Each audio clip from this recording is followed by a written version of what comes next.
તો કહેવાની વાત એ છે કે અસ્તિત્વના આનંદ માટે પહેલી વાત આપણે એ કરી કે not over leaning towards materialism, put a satisfaction bar somewhere and more of spirituality.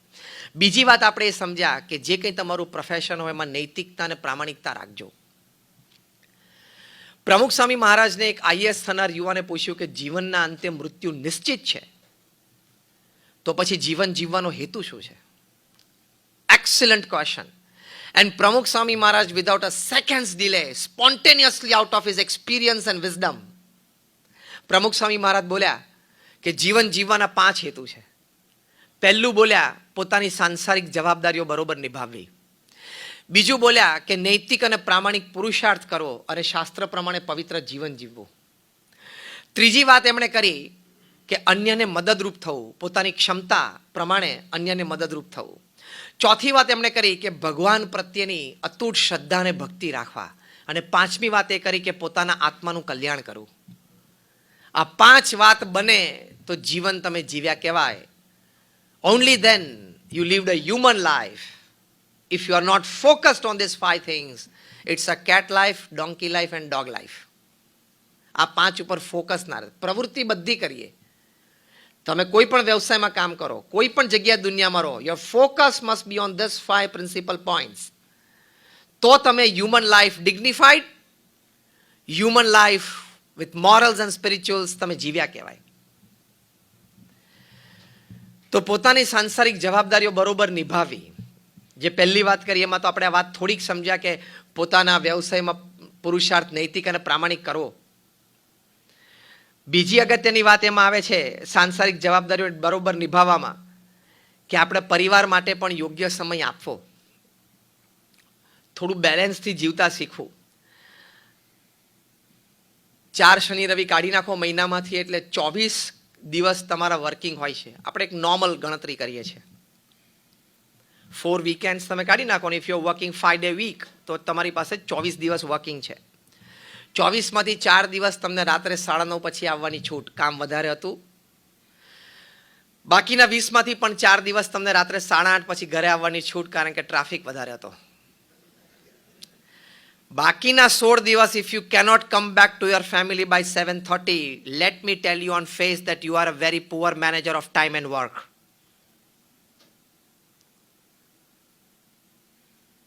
સ્તબ્ધ થઈ ગયા છો બધા, હેપ થઈ ગયા નહીં? કારણ કે આવી વાતો જ તમે નહીં સાંભળી હોય. અને અમારા સંતોને તો સાચી વાત કહેવા માટે તમે બોલાવ્યો છે મને, બરાબર છે ને? એટલે અમે તો સાચી વાત કહે, કારણ કે અમારે તમારી પાસેથી કોઈ સ્વાર્થ નથી. તમારા ખિસ્સામાં 5 રૂપિયા છે એની અમને કોઈ સ્વાર્થ નથી, કારણ કે અમે પૈસાને અડતા પણ નથી, અમારા બેંક એકાઉન્ટ પણ નથી. હું 26 વર્ષથી સાધુ થયો, એક જ સ્ટાઇલના કપડાને એક જ કલરના પહેરું છું અને એ 2 જ જોડી છે. બહુ વરસાદ હોય ને રાત્રે સુકાઈને તો સવારે ટેન્શન હોય કાલ શું પહેરશું. અને the footwear that I am wearing is only the 3rd in 26 years. એટલે મારે તમારી પાસેથી કોઈ અપેક્ષા નથી. મને 2 જોડી કપડાં 2 ટાઈમ જમવાનું મારી સંસ્થા આપી દે છે. પણ આજે આપણે ભેગા થયા છીએ તો એક સારો વિચાર, એક સાચી વાત જે તમારા જીવનને ઉત્કર્ષ અને ઉજવણી તરફ લઈ જાય એની વાત કરવાની છે. બાકી we don't have any self interest in coming here but to give you just something selfless. તમને નિસ્વાર્થપણે આપવા માટે આવ્યા છીએ, લેવા માટે તો કંઈ આવ્યા જ નથી. બહાર ભલે ગમે તેટલા બોર્ડ હોય દેના બેંકના, અસલ દેના બેંક તો અમે જ છીએ. દેના हम देते हैं, सुबह से देते हैं, विचार देते हैं, अच्छी प्रवृत्तियां की प्रेरणा देते हैं, अच्छा वर्तन सिखाते हैं. એટલે દેના બેંક તો અમે જ છીએ. વિચાર, વર્તન ને પ્રવૃત્તિ તો what I mean to say is કે if 16 days out of 24 working days, if you cannot come back to your family by 7:30, you are a very poor manager of time and work. દુનિયાના સૌથી ધનાઢ્ય વ્યક્તિ Warren buffet રાત્રે સાંજે 6 વાગ્યા પછી pen મૂકીને ઊભા થઈ જાય છે. એમને કહ્યું કે from morning 9 to 6 I am a businessman, સાંજે 6 to 9 I am a family man, અને રાત્રે 9 થી 10:30 હું એક સ્પિરિચ્યુઅલ એન્ટિટી છું. તે રાત્રે સાંજે 6 વાગે રોજ ઓફિસમાંથી ઊભા થઈ જ જાય છે. એને તમારા લોકો કરતા જરા ઓછું કામ રહેતું હશે નહીં?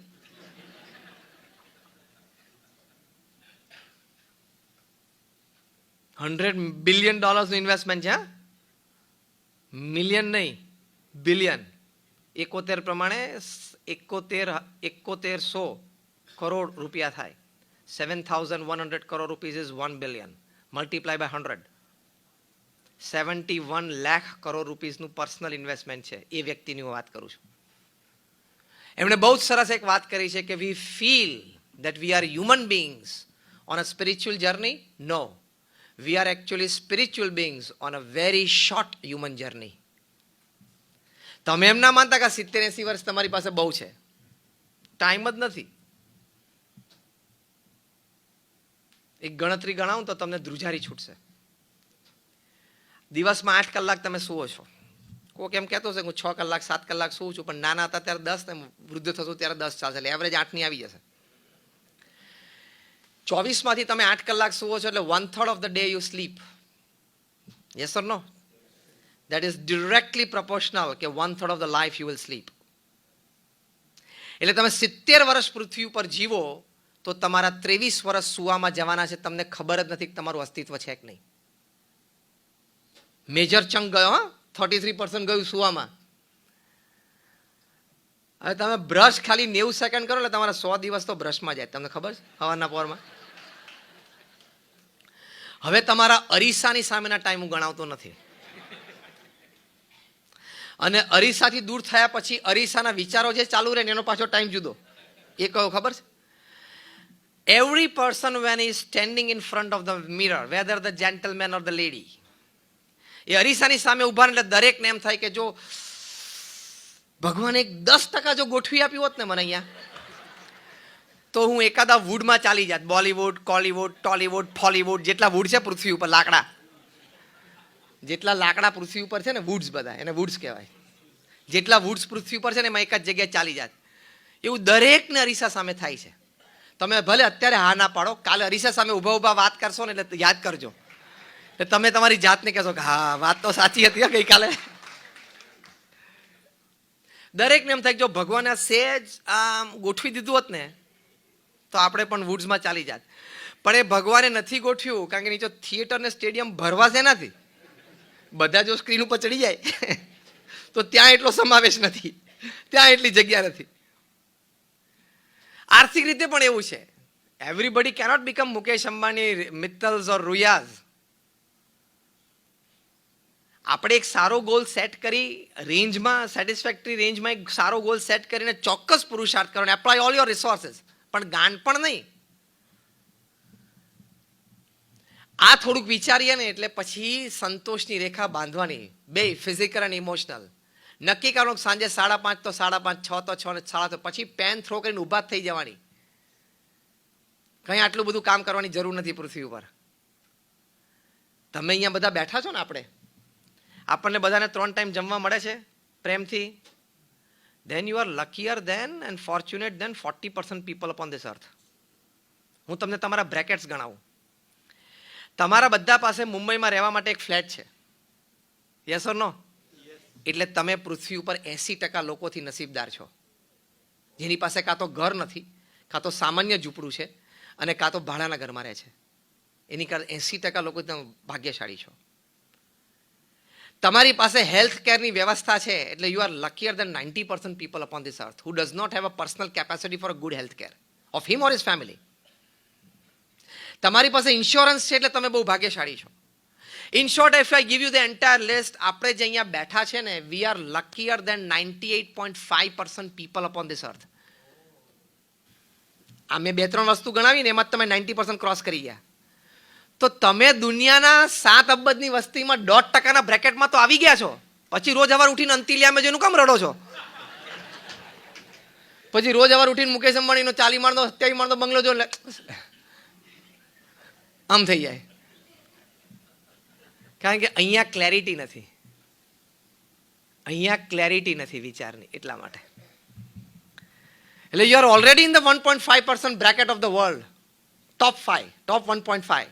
98.5% પીપલ કરતા આપણે બધા સુખી છીએ. પછી તો સંતોષ માનો, પછી તો ભગવાનનો આભાર માનો. જગદીશચંદ્ર બોઝ હતા, એ બહુ જ નાના હતા. એક વખત રાત્રે કંઈક રમતા રમતા સંધ્યા ટાણા પછી કંઈક બોલ કે કોઈ પદાર્થ હશે ઝાડમાં ફસાઈ ગયો, એટલે લાકડીથી પાળવા જતા હતા. ત્યારે એની માએ કહ્યું કે બેટા રાત્રે ઝાડને લાકડી ના મળાય. ઝાડ છે ને, વૃક્ષ છે ને, સૂતા હોય.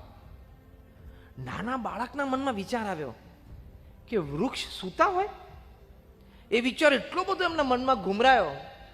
એ મોટા થયા, વૈજ્ઞાનિક થયા અને સંશોધન કર્યું અને જગદીશચંદ્ર બોઝે દુનિયાને કહ્યું કે વનસ્પતિમાં પણ જીવ છે, જે આજે વિજ્ઞાન માને છે. એની માની એક સામાન્ય નાની વાત, પણ આ બુદ્ધિ જરા ખુલ્લી હતી ને સતેજ હતું ને, એટલે બુદ્ધિ ખુલ્લી અને સતેજ.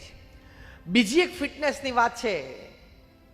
આ ફિટનેસની દ્રષ્ટિએ છેલ્લો પ્રસંગ હું તમને કહું છું, પછી આવી ફિટનેસ કેવી રીતે ડેવલપ કરવી ને એની વાતો આપણે સમજશું. ખૂબ સારો વિચાર કોઈ પણ ક્રિયા પ્રતિક્રિયા પ્રત્યે, કોઈ પણ કાર્ય પ્રત્યે કરવો, લાંબા સમય સુધી કરવો, ગહન રીતે કરવો, ઊંડાણમાં જવું અને પછી જ નિર્ણય લેવો, એ ફિટનેસ છે. આમ કંઈક લોભામણી આઈટમ દેખાય ને ઇન્વેસ્ટમેન્ટ કરી નાખવું. Everything that glitters is not gold. અંગ્રેજીમાં એક કહેવત છે, દરેક ચમકતી વસ્તુ સોનું હોતી નથી. સુરતમાં ગોલ્ડના બદલે આપણે ડાયમંડ વાપરવાનું. Everything that shines is not diamond, નહીં, રિયલ ડાયમંડ. આગળ એક શબ્દ ઉમેરવો પડે તો વાક્ય સાચું ઠરે. કારણ કે હવે તો લેબમાં બનવા માંડ્યા અને બહુ સસ્તા બને છે અને એવા જ લાગે છે. જબરી સ્પર્ધા હવે ઊભી થવાની છે તમારે. હા, થઈ જ ગઈ છે અને એનું માર્કેટ પણ ખૂબ તેજી પકડવાનું છે, ખૂબ. એટલે everything that shines or glitters is not real diamond. It can be a lab made diamond. એટલે ઇન્વેસ્ટમેન્ટ કે વેપાર કે ધંધો, એમાં ચમકતી વસ્તુ જોઈને તરત આકર્ષાઈ જવું નહીં. ક્યાં કંઈક સારું લાગે છે, વિચારવું. વિચાર શક્તિમાં એટલી તાકાત છે that you can see beyond the wall. તમને દિવાલની પાછળની વસ્તુ અહીં બેઠા બેઠા અનુમાનની દ્રષ્ટિએ દેખાય. સ્થૂળ તો નથી દેખાવાનું આ દિવાલની પાછળ, પણ રાઈટ ગેસિંગ તમે કરી શકો છો. તે ખૂબ ઊંડા વિચાર સાથે જ એ આપણે આગળ વધવું. મેં કહ્યું એમ 100 વાર વિચાર કરીને નક્કી કરવું, તો જ તમે ખોટ અથવા પીછેહટ અથવા નિષ્ફળતા, that is a setback, a failure or a fall ની શક્યતાઓ ઘટી જાય. એટલે વિચારને થોડું પ્રાધાન્ય આપવું, તરત નિર્ણય ઉપર ન આવી જવું. આપણા સત્શાસ્ત્રો પણ શીખવાડે છે કે ધર્મ સંબંધી જે કાર્ય હોય, ભગવાન સ્વામિનારાયણે આ વાત શિક્ષાપત્રીમાં લખી છે કે ધર્મ સંબંધી કાર્ય હોય તત્કાળ કરવું, પણ વ્યવહાર સંબંધી કાર્ય હોય એ ખૂબ વિચારીને કરવું. એટલે શું, પેલું પછી બોલવાનો વારો ના આવે, એટલે આ તો ભરાઈ ગયા. દેશી ભાષામાં બોલે છે ને કે આ તો ભરાઈ ગયા, એટલે એવો પ્રસંગ ઊભો ન થાય. તો એ વિચાર ઊંડાણપૂર્વક કરવો, કારણ કે આપણને બુદ્ધિ આપી છે ભગવાને, આપણે વિચારશીલ છીએ. એટલે વ્યવહાર હંમેશા ખૂબ વિચારીને કરવો, તો એ ફિટનેસ છે. તો સારી રીતે આપણે સર્વાઈવ થઈ શકીએ. તો ફિટનેસની આ બધી વાતો આપણે સમજ્યા કે સંઘર્ષ સામે ટકી રહેવું, સંઘર્ષની સામે સંઘર્ષ કરતા રહેવું એ ફિટનેસ. પોતાનો આત્મવિશ્વાસ કોઈ દિવસ ખોવો નહીં, વોલ્ટ ડિઝનીની આપણે વાત કરવી, એ ફિટનેસ. ગમે તે સંજોગ અને પરિસ્થિતિ જીવનમાં નિર્માણ થાય, પણ સામે બળે લડી લેવું, સુનિલ ગાવસ્કરના પ્રસંગ ઉપરથી આપણે નક્કી થયું કે ફિટનેસ કહેવાય. નવા આયામો શીખી લેવા. મોહિન્દર અમરનાથે હુક શોટ ચાલુ કરી દીધા તો વેસ્ટ ઇન્ડિઝ પેસ બોલરોને ફેસ કરી શક્યા, એ ફિટનેસ. એ પ્રસંગ આપણે જોયો. મહાદેવભાઈ દેસાઈનો પ્રસંગ જોયો કે જીવન પથ જે નક્કી કરેલો એમાંથી ક્યારેય ચલાયમાન ન થવું, એ ફિટનેસ. નરેન્દ્ર એટલે સ્વામી વિવેકાનંદજીનો પ્રસંગ આપણે જોયો. ગુરુહરિ મહંત સ્વામી મહારાજનો પ્રસંગ જોયો કે જીવનનો અંતિમ લક્ષ્ય નક્કી કર્યો હોય અને જે સંબંધો નક્કી કર્યા હોય એમાંથી ક્યારેય ચલાયમાન ન થવું, એ ફિટનેસ. એડવિન મોસેસનો પ્રસંગ આપણે જોયો કે અંતિમ લક્ષ્ય સ્પષ્ટ હોય ને એ તરફ જ દ્રષ્ટિ રાખી તો વચ્ચે કોઈ વિઘ્ન તમને દેખાતા જ નથી, અસર કરવાની વાત તો બહુ દૂર રહી, એ ફિટનેસ છે. ન્યૂટનના પ્રસંગ ઉપરથી અને જગદીશચંદ્ર બોઝના પ્રસંગ ઉપરથી આપણે જોયું, અને આ સોફ્ટવેર એન્જિનિયરના પ્રસંગ ઉપરથી જોયું કે બુદ્ધિ ખુલ્લી રાખવી, સતેજ રાખવી, અને ચારેય બાજુથી જે શુભ વિચાર અથવા તો વાત મળતી હોય એ સ્વીકારવી અને એની પર વિચાર કરવો, એ ફિટનેસ. જીમમાં જઈને આપણે ફિઝિકલ ફિટનેસ માટે તો ઘણા પ્રયત્નો કરતા હોઈએ છીએ, પણ આ બધી વાતો છે મેન્ટલ અને ઇમોશનલ ફિટનેસની છે, કે મેન્ટલ અને ઇમોશનલ ફિટનેસ તમે મેન્ટેન કરો તો જીવન સારી રીતે જીવી શકાશે. નહીં તો ઘણી વખત એવા સંજોગો આવતા હોય છે કે સુસાઇડના દર બહુ વધી જતા હોય છે.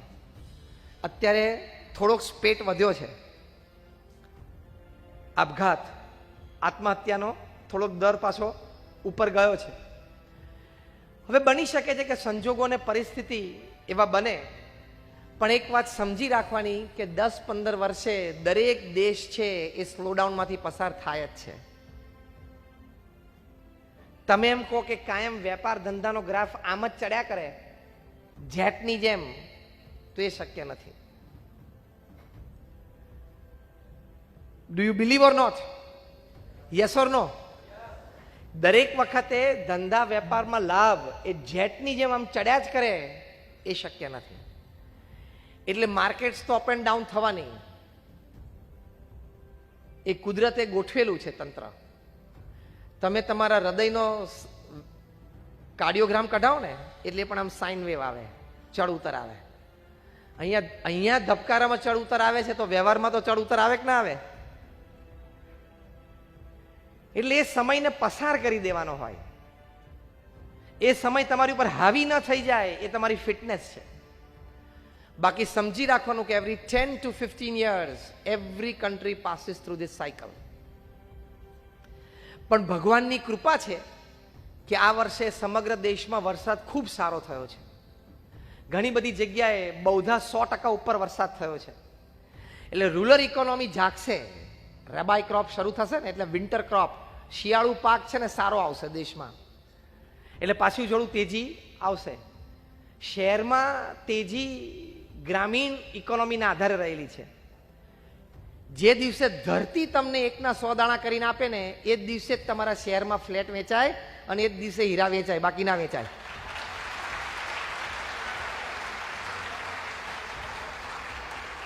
જે હકીકત છે ને. એટલે કોઈ પણ ઇકોનોમીનો આધાર તો એગ્રીકલ્ચર જ છે. જિગ્નેશભાઈ, એમ રાઈટ?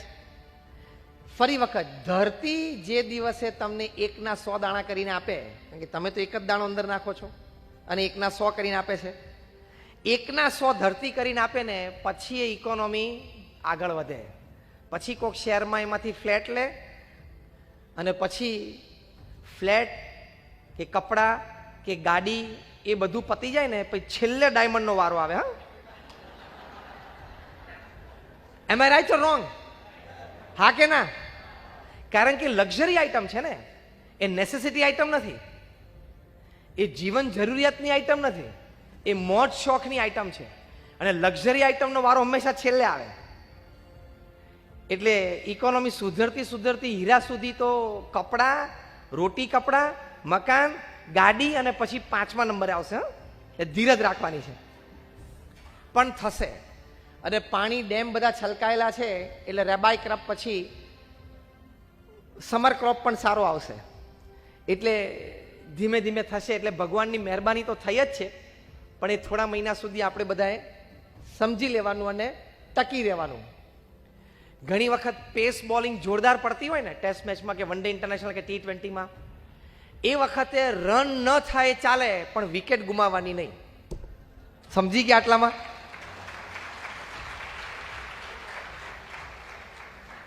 ઘણી ટીમ પાસે ઓપનિંગ બોલર્સ બે એટલા તાકાતવાળા હોય ને કે આ બાજુની ટીમને ઓપનિંગ બેટ્સમેનને કહેવામાં આવ્યું હોય કે તમે આની 5-5 ઓવર કાઢી નાખજો, એવું કહેવામાં આવે. હા, કે આની 5-5 ઓવર આપણે કાઢી નાખવાની છે. એની 10 ઓવરમાં 25 ને 30 કે 18 ને 22 રન થયા હશે ને 10 ઓવરમાં, તોય ચાલશે.